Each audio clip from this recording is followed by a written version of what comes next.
સુરતમાં પાણી ઓસરી ગયા બાદ પણ પૂરગ્રસ્ત વિસ્તારોની મુલાકાત લેવાઈ રહી છે। ત્યારે પાંડેસરા ગામમાં પૂરગ્રસ્ત વિસ્તારોના ધારાસભ્યએ મુલાકાત લીધી હતી।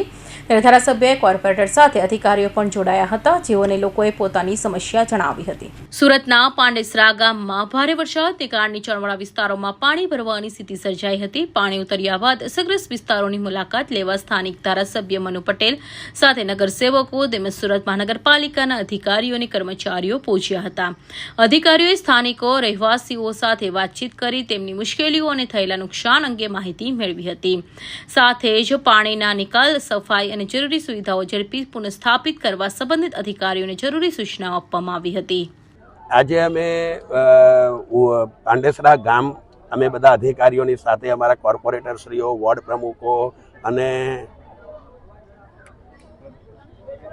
બધા જ આગેવાનો અને અહીંયાના મોહલ્લાના સોસાયટીના આ એરિયાના દરેક કાર્યકર્તાઓ અને વડીલો, સોસાયટીના રહીશો, અમારી માતાઓ બહેનો બધા જ અહીંયા હાજર હતા।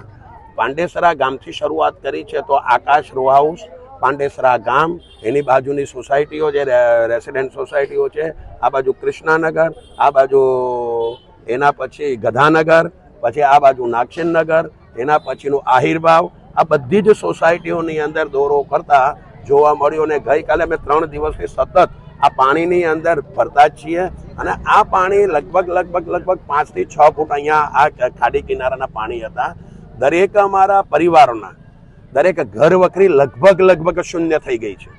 ઘર વખરીમાં એમનું અનાજ છે, એમનું કરિયાણું છે, એમના મરી મસાલા છે, એમના ગાદલા છે, ગોદડા છે, બાળકોના ભણવાની જે કીટ હોય, બાળકોને ભણવાની જે ચોપડી, નોટબુક્સ છે, એની પછી એમની સ્ટડીની જે બુક્સ છે, એમના દફતર છે, એમના ગણવેશ છે, આ બધું જ પલળાઈને ખરાબ થઈ ગયું છે।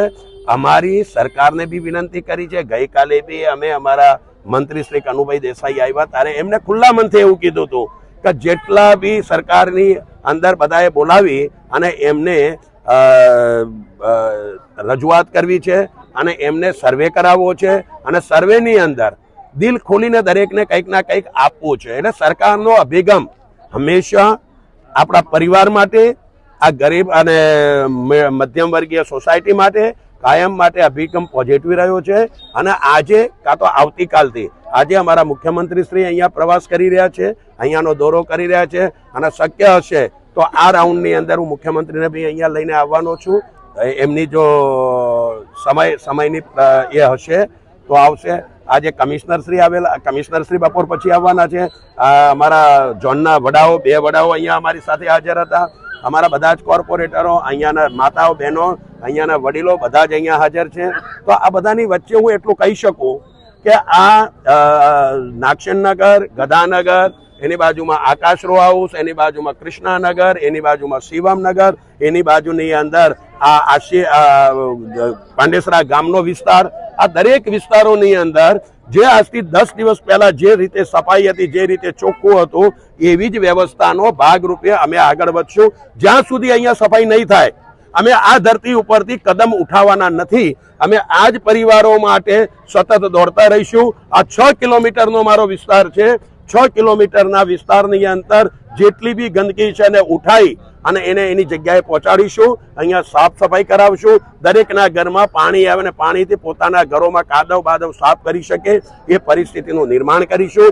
દરેકના ઘરમાં રાશન ન હોય તો એમને રાશનની વ્યવસ્થા કરાવીશું। અત્યારે જેને જમવાની વ્યવસ્થા નથી એમના માટે પણ ફ્રૂટ પેકેટની વ્યવસ્થા અમે કરાવીએ છીએ। સાહેબ, મુખ્યમંત્રી આવી રહ્યા છે, તમારા વિસ્તારનું એમ રજૂઆત કરવામાં આવશે કે જ્યાં રાહત પેકેજ બાબતમાં લોકોને રાહત મળી શકે?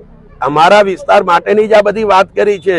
મને મારો ઉધનાનો વિસ્તાર જ મને વાલો છે અને મારા ઉધના સૌથી પહેલા મારા પરિવારોને જો તકલીફ પડતી હોય તો હું બહાર બીજા કતારગામમાં હું જોવા નથી જવાનો કે વરાછામાં જોવા નથી જવાનો। મારે મારો વિસ્તાર જ પેલો સાચો। દરેક વિસ્તારના દરેક ઝોનલો છે, દરેક વિસ્તારના દરેક ધારાસભ્યો છે, દરેક વિસ્તારની અંદર કોર્પોરેટર છે, બધા જ કામ કરે છે। એટલે મારી એક નૈતિક જવાબદારી છે મારા ઉધના વિસ્તારની અંદર જ્યાં જ્યાં પાણી વધારે ભરાયા છે ખાડી કિનારે, એ ખાડી કિનારાના રહીશોને સગવડ મળે, શાંતિ મળે અને અમને આશીર્વાદ મળે, એ જ કાર્ય અમે કરી રહ્યા છીએ। અને 3 દિવસની અંદર અમને 3 દિવસનો સમય આપો। 3 દિવસની અંદર આ એરિયા પાછો ચમકીલો, સાફ સફાઈ વાળો, સાફ સુથરો એરિયા અમે કરી દઈશું। સ્થાનિકોએ પણ પોતાની સમસ્યાઓ અને માંગણીઓને જનપ્રતિનિધિઓ સમક્ષ રજૂ કરી હતી. તંત્ર દ્વારા અસરગ્રસ્ત લોકોને શક્ય તમામ મદદ અને જરૂરી કામગીરી ઝડપી પૂર્ણ કરવાની ખાતરી આપવામાં આવી હતી. Bureau report, Hind TV news, Surat.